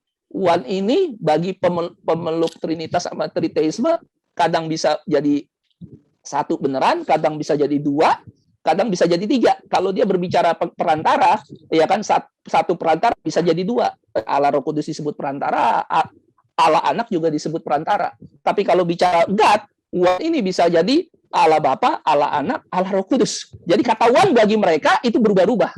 Tapi mari kita lihat apa yang dikatakan oleh kitab suci mengenai one set on the throne. Seseorang yang duduk di sebuah tata. Sangat jelas. Nggak usah jauh-jauh. Beda cuma 1 ayat. And he that sat, dan dia tunggal yang duduk di atas tata itu. Belum yakin? Oke, Wahyu 4 ayat 8. Ya, and the 4 beasts at each of the 6 wings about him, mengelilingi dia. Tunggal lagi. Jadi saya sering mendengar kata-kata ayat ini dipakai untuk mendukung Trinitas. Bahwa kata kudus, kudus Allah Maha Kuasa yang dulu dan yang sekarang dan yang akan datang, kata holy 3 kali itu berbicara mengenai untuk Allah Bapa, Allah Anak, dan Allah Roh Kudus. Dia lupa konteksnya bahwa God kata gantinya adalah tunggal dan disebut he dan disebut him. Siapapun yang membaca dengan jujur, menggunakan tata bahasa grammar bahasa Inggris dengan benar, dia akan mengetahui ya bahwa Holy Holy Lord God Almighty ini berbicara mengenai he, satu orang individu tunggal yang disebut God. Ayat 9, and when those beasts give glory and honor and thanks to siapa? To them atau to him? To him that sat on the throne, who live forever and ever. Jadi Holy Holy Lord God Almighty ini ya disembah oleh seluruh binatang yang ada di surga yang mengelilingi tahta dia, dan mereka mengucap syukur kepada dia yang duduk. Itu sekedar berbicara mengenai tata bahasa Inggris dalam Bible Alkitab 101. Jadi ketika kita membaca Wahyu 14 ayat 7 mengenai pekabaran 3 malaikat yang pertama yang mengatakan saying with a loud voice, fear God and give glory to him. Himnya ini siapa? God ini siapa? Ya, siapakah yang dimaksud God di pekabaran malaikat yang pertama? Apa kata gantinya buat si God yang harus ditakuti dan harus dimuliakan ini? Siapa him? Him itu jamak atau tunggal? Pernah satu kali saya di sekolah Sabat membahas tentang ayat ini. Dan saya tanya, kita kan harus mengabarkan pekabaran 3 malaikat. Dan pekabaran malaikat pertama adalah supaya kita takut akan Allah dan memuliakan dia. Ya, karena penghakimannya telah datang. Ya, his judgment is come. Dan kita harus menyembah dia tunggal. Saya tanya, yang dimaksud God di sini dengan kata ganti him ini siapa? Yang satu menjawab Trinitas, yang satu menjawab Yesus, yang lain tidak bisa jawab. Jadi bingung mau yang mana yang disebut. Itulah kebingungan. Mau mengabarkan pekabaran 3 malaikat, tapi bingung siapa yang dimaksud Allah yang disebut dengan kata ganti tunggal him yang ada di Wahyu 14 ayat 7. Kita sudah lihat Alkitab, sekarang kita lihat cara menulis Nyonya White. Kira-kira Nyonya White paham nggak bahasa Inggris dengan benar? Pasti paham lah, orang dia yang nulis. Kamu harus belajar menulis, membaca, mengeja dengan benar. Kalau dia ngomong begitu dan dia tidak menghidupi apa yang menjadi ajarannya, dia ini nabi palsu, kawan-kawan. Nah, cara praktis untuk kita belajar Alkitab juga kita bisa gunakan untuk kita belajar mengenai roh nubuat. Salah satu cara praktisnya adalah, ini yang ketiga adalah dengan cara tanya jawab. Ya, bagaimana caranya? Kita membuat pertanyaan-pertanyaan dari teks yang kita baca, baik itu di Alkitab maupun itu di roh nubuat. Ya, siapa subjeknya, siapa objeknya, oknum yang terlibat dalam teks itu apa? Di dalam tata bahasa Inggris, kita selalu diminta untuk who, siapa, when, kapan, where, mana, whom, itu siapa pihak ketiga, ya, dan how, bagaimana caranya. Dalam mengajar kepada para murid Tuhan Yesus dan juga kepada orang banyak, Tuhan Yesus seringkali bertanya jawab. Dan kebetulan saya punya Facebook, Instagram yang judulnya Tanya Jawab Alkitab. Dan puji Tuhan ya, dengan cara ini ternyata banyak sekali yang menarik, bukan hanya orang Advent, tapi saya nggak tahu bahkan dari Saksi Yehova, ada juga yang dari denominasi lain, ya. Terakhir tadi pagi saya lihat sudah ada sekitar 5.000-an, padahal saya hanya membuat pertanyaan-pertanyaan kecil dari teks, entah itu dari Alkitab maupun Nyonya White. Contoh, saya sering bikin kuis Ellen G. White, ya. Ini salah satu contohnya. Like father, like son, bapak seperti anak. Ketika kita membaca misalnya, there was a complete, the father and the son, they were two, yet little short of being identical, two in individuality, yet in one spirit and heart and character. Saya biasanya akan bikin pertanyaan. Apa hubungan Bapa dan anak adalah kiasan? Konteks dari tulisan ini adalah kekekalan, masa lampau, di mana belum ada tipe dan antitipe mengenai Bapa dan Anak. Tapi Ellen White dalam kekekalan, termasuk masa lampau, sudah ada Bapa dan Anak. Dan saya suka juga bertanya, ada berapa being, ada berapa oknum makhluk? Sebenarnya kalau bicara makhluk, bahasa Indonesia makhluk itu ciptaan ya, tapi masalahnya di dalam bahasa Inggris, being itu kalau diterjemahkan ke bahasa Indonesia itu artinya makhluk juga. Tapi kalau kamus besar bahasa Indonesia, makhluk itu terutama bagi orang Muslim, bagi mereka makhluk itu adalah ciptaan. Ya, tapi Anda tahu apa yang saya maksud? Yang saya maksud adalah being, bukan makhluk ciptaan. Ada berapa being, ada berapa oknum, ya, yang ada dalam kekekalan yang bersatu. Ada 2 atau 3. Adakah Ellen White lupa menyebutkan being yang lain di dalam kekekalan? Ini cuman contoh-contoh yang biasa saya buat, ya, dan ini sangat membantu Anda untuk ketika Anda tanya jawab. Ini salah satu lagi, no gods plural, ya, tidak ada gods. Gods itu S ada plural berarti jamak, in the heaven. Ini kutipan Nyonya White dari 1888, material halaman 1633. There is no place for gods. Tidak ada tempat bagi Allah-Allah. Jamak ya. In the heaven above. Nah, ini udah membatalkan triteisme. Oke? Karena kenapa? God is. Is itu, God itu is atau gods are. Udah jelas God is. The truth. God is the only true God. Kalau Anda belum yakin bahwa God is ini berbicara satu orang, tambahin sama Ellen White. Ellen White ini nggak buta bahasa Inggris, kawan-kawan. Dia sebut, He feels so heaven. Siapa yang disebut God is the only true God? He, kata gantinya. All heaven. Those who know submit to His will shall see His face, and His name will be in the forehead of all who are pure and holy. Jadi jelas ya bahwa God yang ada di heaven, yang disebut the only true God, kata gantinya adalah kata ganti orang ketiga, Ellen White. Seluruh bukunya ketika dia mengutip tentang Allah, Anda bisa pelajari, saya punya materinya banyak. Ketika dia berbicara tentang Allah, dia selalu berbicara mengenai satu orang individu dengan kata ganti pertama tunggal dan kata ganti ketiga tunggal. Tidak pernah menggunakan kata ganti jamak atau kata ganti kita, ya kan? Kalaupun ada kata kita, itu ketika Allah berbicara mengajak oknum yang lain. Ya, kita akan belajar di situ. Ini cuma sekedar contoh. Ya, our heavenly Father is the God of the universe.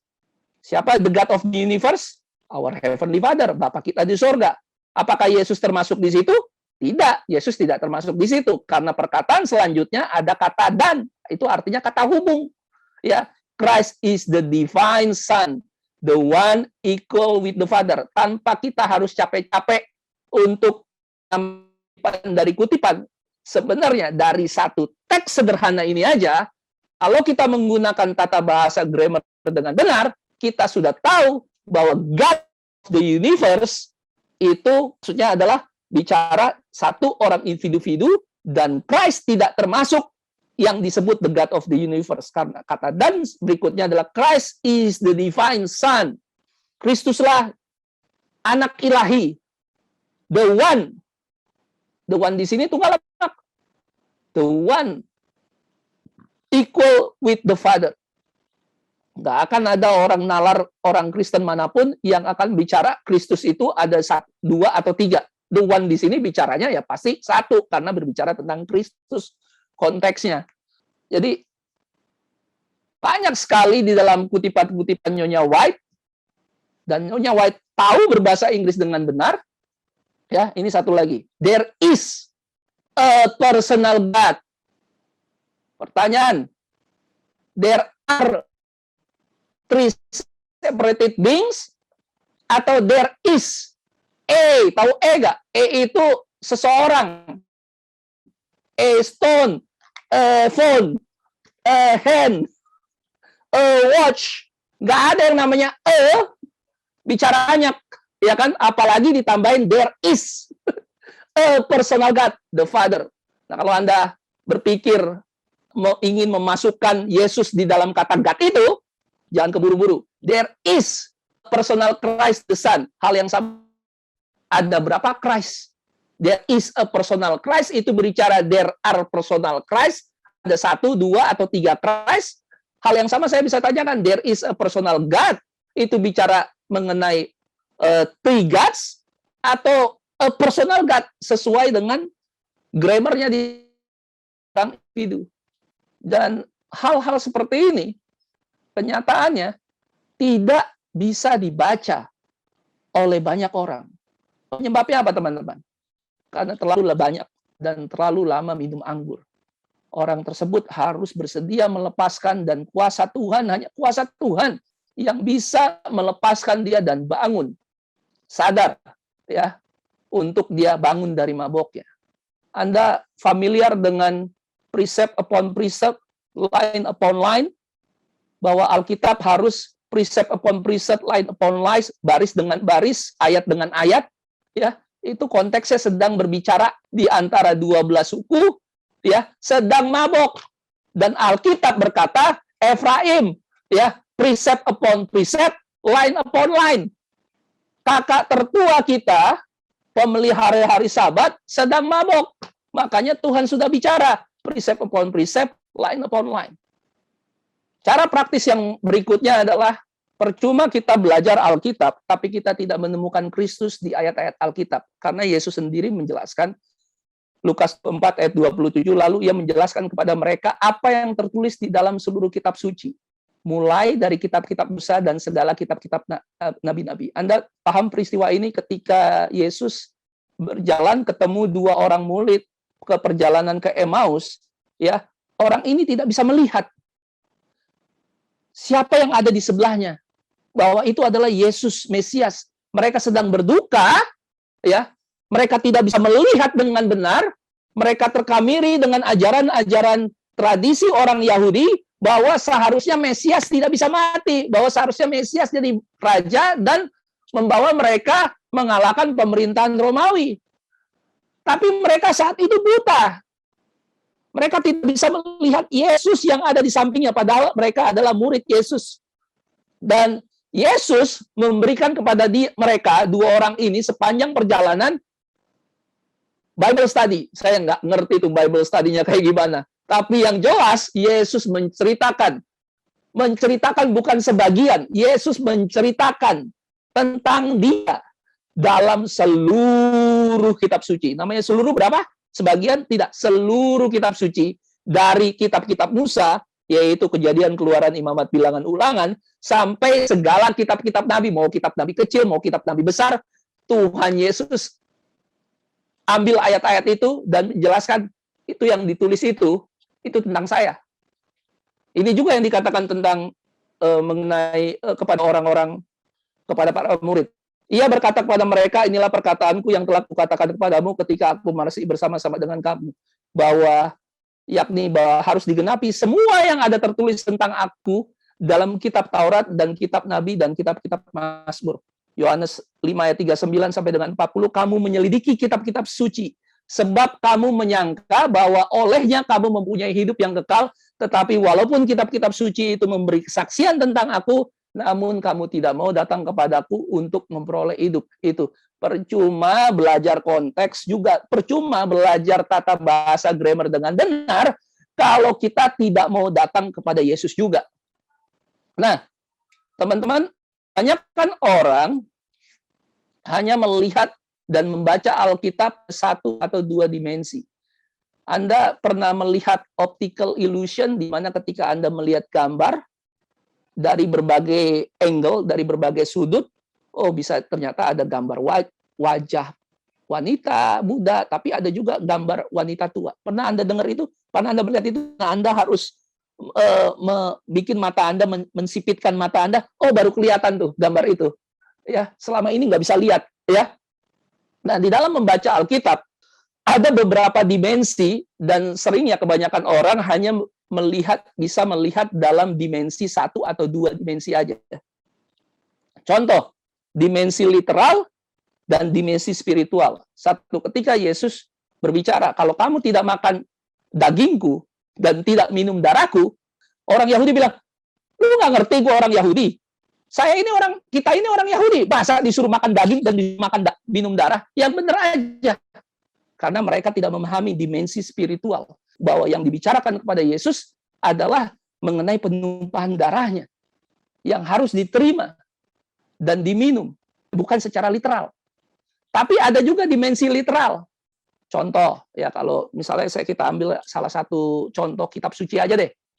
Ketika Allah berkata, buatlah untukku suatu tempat kudus supaya aku bisa tinggal di tengah-tengah mereka.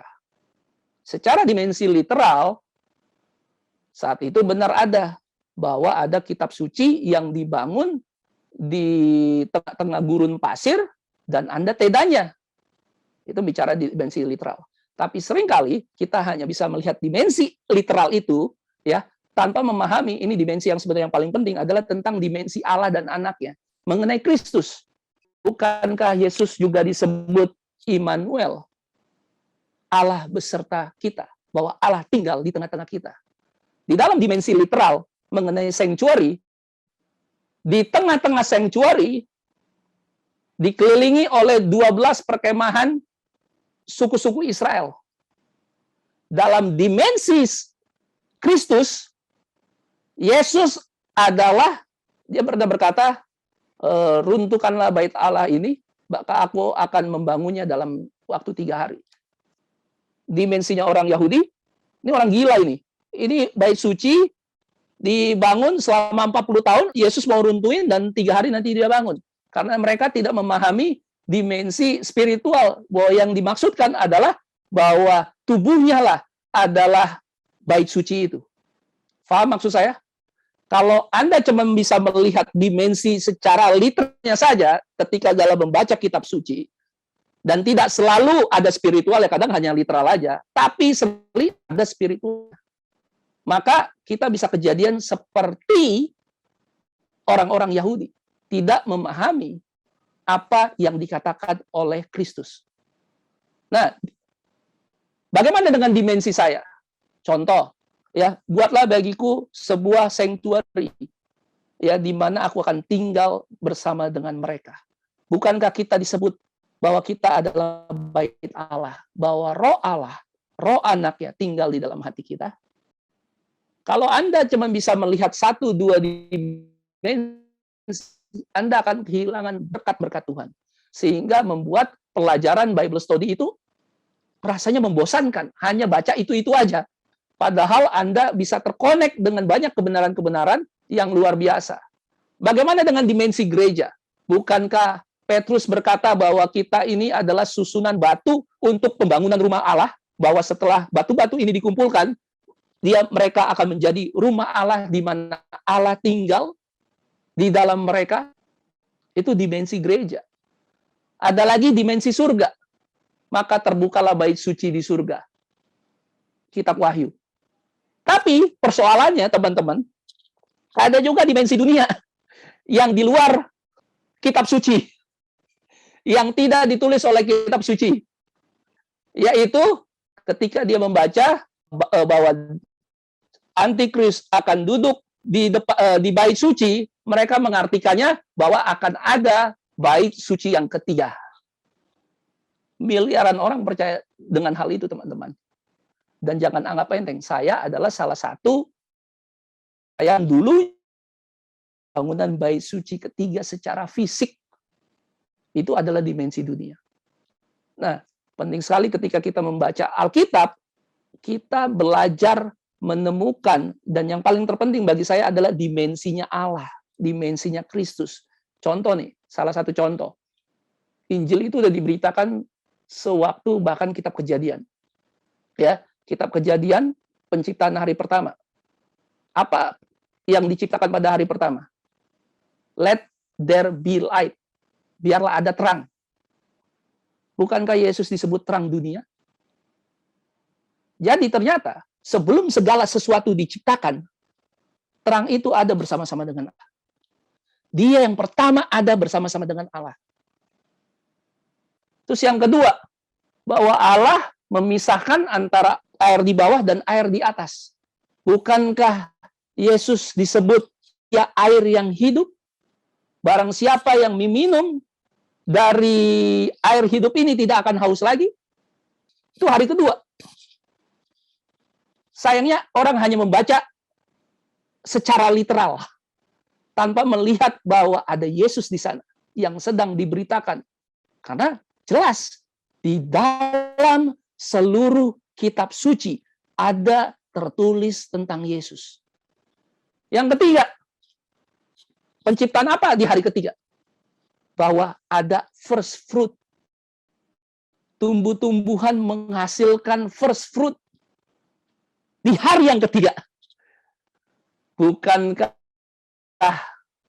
si anak sulung first fruit setelah hari yang ke first fruit, buah pertama dari kebangkitan di hari yang ketiga? Jadi banyak sekali kita bisa temukan dimensi Kristus bersama Bapaknya di setiap ayat-ayat kitab suci yang selama ini cuma kita lewatin gitu aja. Dan kita kehilangan Kristus dari pandangan kita. Padahal jelas, ya, fix your eyes upon Jesus. Pandanglah kepada Kristus, jangan hilangkan pandangan Anda. Seringkali kita baca Alkitab, jadi buku sejarah, jadi pengetahuan, kita tidak melihat bahwa Yesus yang ada diceritakan di ayat-ayat itu. Contoh lagi, misalnya, ketika Daud berzina dengan Bathsheba, dan ini padahal kisah ini, kalau Anda pikir-pikir, nggak ada hubungannya dengan Kristus. Dan Bathsheba mengandung seorang anak. Nama anaknya aja kita tidak tahu. Anak ini tidak bersalah. Anak ini adalah son of David. Dan anak ini harus mati untuk dosa bapaknya. Untuk dosa si Daud. Bukankah Yesus juga disebut anak Daud? Bukankah Yesus tidak bersalah, tapi dia juga mati? Dan ketika kita melihat hal-hal kecil ini, ya, hati kita berkobar. Wah, kasih Yesus luar biasa. Ya kan? Sudah dari jauh-jauh hari, melalui peristiwa-peristiwa sejarah di dalam Alkitab, Yesus hadir. Bapa memberitahu kasihnya yang besar. Anak Bathsheba dengan si Daud, itu seperti melambangkan Kristus yang mati. Dia tidak bersalah. Itu dosa ibunya dengan bapaknya. Dosa orang lain. Seperti itu. Jadi luar biasa. Bahkan di cerita-cerita Daniel, saya bukan berbicara mengenai Yesus hadir di tengah perapian, tapi bukankah ketika Daniel menyeberang sungai Efrat ketika dibawa ke pembuangan, dan hal pertama yang ditemui oleh Daniel, ya, pencobaan pertama setelah dia melewati air, hal pertama adalah yang dicobai adalah soal makanan. Bukankah Yesus melewati air dan pencobaan pertama ketika dia sampai di tengah padang gurun? Pencobaan pertama adalah tentang pertarakan, tentang kesehatan, tentang makan yang benar. Dan kalau kita tidak mulai belajar dan memahami ini dan melihat seperti apa yang Yesus lihat. Karena begini, the ultimate out of the Bible adalah Yesus.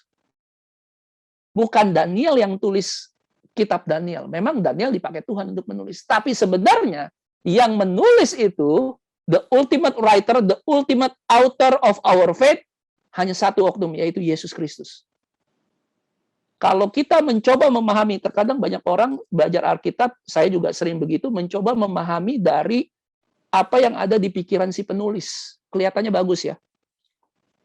Pertanyaan, ketika Daniel menulis kitab Daniel, dia sendiri banyak gak ngerti. Dibutuhkan seseorang yang lebih bijaksana dan lebih hebat dari Daniel untuk kita memahami kitab Daniel. Kita harus memiliki pikiran Kristus untuk kita mengerti tulisan Kristus. Kalau kita tidak memiliki pikiran Kristus dan Kristus tidak ada dalam diri kita, hal-hal seperti ini akan tersembunyi dan tidak pernah terlihat. Dan pembelajaran Bible study kita jadi hambar. Kita tidak bisa menemukan Kristus dalam kitab-kitab suci, dalam tulisan-tulisan kitab suci. Itu hanya beberapa contoh. Saya harap teman-teman ya mulai belajar menggunakan ini. Hal yang terakhir adalah mengikuti peta bait suci. Sangat mudah untuk membaca Alkitab kalau kita punya. Anda tahu, satu ketika saya cerita ini kemarin, tapi saya cerita lagi. Satu ketika saya ada di Korea. Waktu itu saya pertama kali ke Korea. Saya tidak tahu bahasanya karena bukan bahasa Inggris. Kalau bahasa Inggris saya bisa baca, tapi mereka bahasa Korea, gitu kan, tulisan Korea, ya. Dan satu ketika saya harus pergi dari titik A ke titik B, saya tidak ngerti gimana caranya ke sana. Dan akhirnya saya menggunakan Google Map. Tanpa saya tahu itu dunia yang asing bagi saya, tanpa saya tahu bahasanya, akhirnya saya nyampai. Karena kenapa? Saya punya GPS, saya punya peta yang tinggal saya ikutin. Nah, membaca Alkitab ternyata ada petanya, ada GPS-nya. Tahukah Anda bahwa Allah memiliki GPS, ya, memiliki Waze, memiliki Google Map untuk supaya kita bisa pulang ke rumah Bapa, dan peta itu adalah di bait suci. Tahukah Anda bahwa doktrin bait suci akan membantu sekali dalam Anda membaca Alkitab dalam kacamata bait suci? Kita akan lebih memahami, contohnya kitab Wahyu, kitab Daniel, pelayanan Kristus di bumi dan di sorga. Hal-hal seperti ini, ya, kalau kita tidak memahami bait suci, dan banyak sekali orang di luar sana, ya, ketika membaca Alkitab tidak memahami karena tidak punya peta, tidak tahu apa yang dimaksudkan, ya, mengenai pelayanan Kristus di bumi dan di surga. Bahkan banyak kitab-kitab ditulis di dalam kronologi bait suci. Salah satu yang paling kentara adalah kitab Wahyu. Kitab Wahyu itu ditulis secara kronologi, dimulai ketika Yesus, ya, ketika masa di mana Yesus naik ke sorga, ya, dan Yesus harus melayani di ruang kudus. Makanya di kitab-kitab awal kitab Wahyu, ya, di situ berbicara tentang ada 7 kaki dian, di situ bicara tentang meja roti sajian, di situ juga bicara hal-hal yang lain, baru nanti di situ dia akan masuk ke ruang Maha Kudus. Seperti itu, ya. Karena kenapa? Alkitab dengan jelas mengatakan di Kejadian 25 ayat 8, dan mereka harus membuat tempat kudus bagiku supaya aku ada di tengah-tengah mereka. Ya, Mazmur 77 ayat 14, ya Allah, jalanmu adalah kudus. Sebenarnya kalau dalam bahasa Inggrisnya, jalanmu, oh Tuhan, ada di dalam tempat kudus. Bukan jalanmu adalah kudus, tapi jalanmu Tuhan ada di tempat kudus. Allah manakah yang begitu besar seperti Allah kami? Wahyu 14 ayat 4 mengatakan mereka adalah orang-orang yang tidak mencemarkan dirinya dengan perempuan-perempuan karena mereka murni sama seperti perawan. Mereka adalah orang-orang yang mengikuti anak domba itu kemana saja dia pergi. Mereka ditebus dari antara manusia sebagai korban sulung bagi Allah dan bagi anak domba itu. Anak di domba di dalam perjanjian lama, ketika mereka dibawa masuk ke dalam pelataran luar, ya, semua imam dan orang berdosa yang datang ke situ harus memandang anak domba itu sampai dia masuk ke dalam, karena disitulah dia bisa tahu apakah dia dosanya diampuni atau tidak. Nah, konteks di dalam mereka adalah orang-orang yang mengikuti anak domba itu, yaitu mengikuti anak domba itu masuk ke dalam setiap apartemen, ruang kudus sampai dengan ruang Maha Kudus, dan hanya ada satu oknum yang melayani, baik itu di tempat pun di tempat Maha Kudus, yaitu Yesus imam besar kita. Ya, jadi sangat membantu sekali buat teman-teman, karena ini juga yang dikatakan oleh Nyonya White mengenai pergerakan anak domba, pergerakan Yesus masuk dari ruang kudus sampai dengan Maha Kudus, ya. Saya melihat Bapa bangkit dari tahta dan di dalam kereta yang menyala-nyala pergi ke tempat Maha Kudus di dalam tabir dan duduk. Kemudian Yesus bangkit dari tahta dan kebanyakan dari mereka yang tertunduk bangkit bersamanya. Saya tidak melihat seberkas cahaya pun dari Yesus kepada orang banyak yang ceroboh setelah dia bangkit. Jadi ada orang-orang di tempat kudus yang tadinya masuk ke dalam tempat kudus, ya, dan ternyata mereka ditinggalkan dalam kegelapan yang sempurna. Mereka yang bangkit ketika Yesus melakukan ini adalah mereka yang mengikuti anak domba kemanapun dia pergi, mengarahkan pandangannya mereka padanya. Ya, sementara yang lain mengarahkan pandangannya pada oknum yang lain. Nanti kita akan belajar siapa oknum yang lain itu. Ya, tapi orang yang mengikuti Yesus kemanapun dia pergi, dia mengarahkan pandangannya hanya ke satu oknum, yaitu Yesus. Saat dia meninggalkan tata dan membawa mereka keluar sedikit, kemudian dia mengangkat tangan kanannya. Dan kami mendengar suara berkata, tunggu di sini, aku akan pergi kepada Bapakku untuk menerima kerajaan, jagalah agar pakaianmu tetap bersih, dan sebentar lagi aku akan kembali dari pernikahan dan menerimamu di hadapanku. Kemudian sebuah kereta berawan dengan roda seperti api yang menyala-nyala, dikelilingi oleh para malaikat, datang ke tempat Yesus berada. Dia melangkah ke kereta dan dibawa ke tempat paling suci, tempat Bapa duduk. Jadi sepanjang tadi saya baca, hanya dua oknum berbicara yang terlibat, yaitu mengenai Kristus Yesus dengan Bapaknya. Di sana saya melihat Yesus, imam besar yang agung, berdiri di hadapan Bapa. Jadi hanya ada satu oknum yang sedang berada di hadapan Bapa di bilik maha suci. Di ujung-ujung pakaiannya ada lonceng dan buah delima.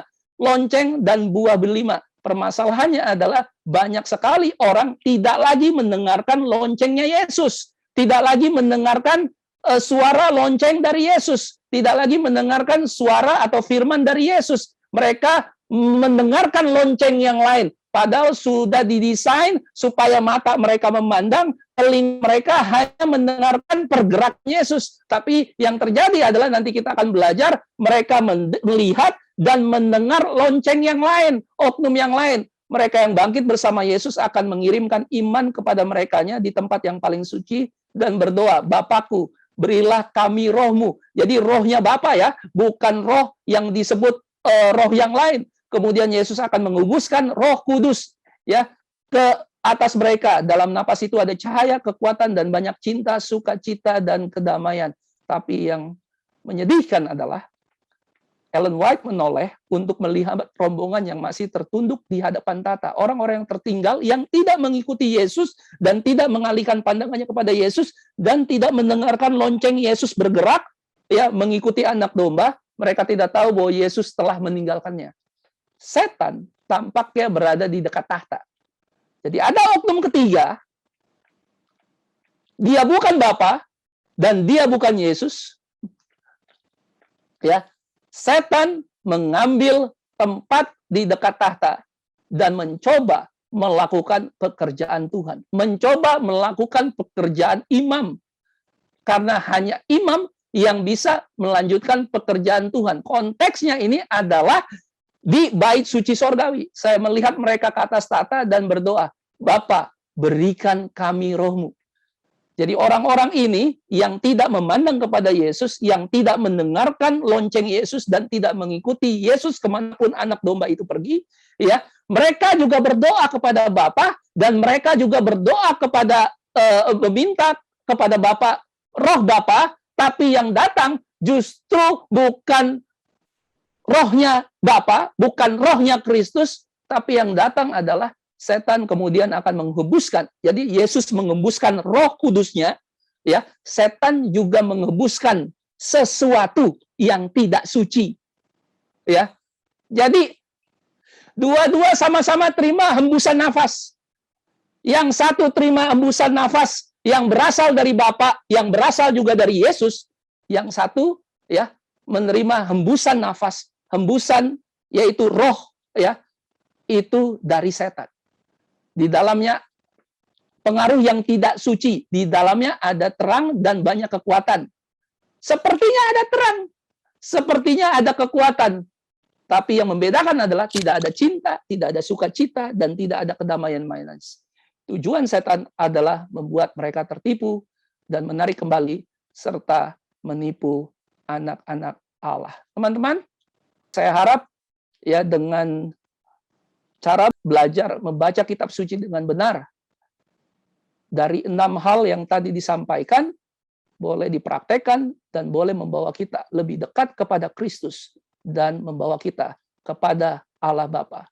Satu Allah yang benar dan yang hidup. Terima kasih. Amin. Oke, kita berdoa. Bapa kami di surga, terima kasih buat firman-Mu yang menjadi sarana untuk kami membedakan mana yang benar dan mana yang tidak benar. Terima kasih bahwa bukan sekedar firman tertulis, karena kami bisa saja membaca dan menghafal semua ayat yang ada di Alkitab, tapi tanpa kami memiliki pikiran Kristus, tanpa kami memiliki Kristus penulis Alkitab itu sendiri, maka sia-sialah seperti yang dialami oleh ahli kitab, orang Farisi, orang Saduki, pemelihara hari Sabat. Mereka tahu Alkitab, mereka hafal Alkitab, tapi mereka lebih percaya kepada tradisi dan ajaran manusia. Mereka lebih mengandalkan dan ketergantungan untuk mendapatkan makanan dari second hand, dari orang-orang yang berkata bahwa ajarannya adalah benar, guru-guru palsu tersebut. Kami berdoa, Tuhan, terima kasih. Kalau bukan karena Engkau, kalau bukan karena kasih karunia-Mu, kalau bukan karena tarikan Roh Kudus-Mu, Tuhan, kami tidak akan tahu mengenai kebenaran demi kebenaran.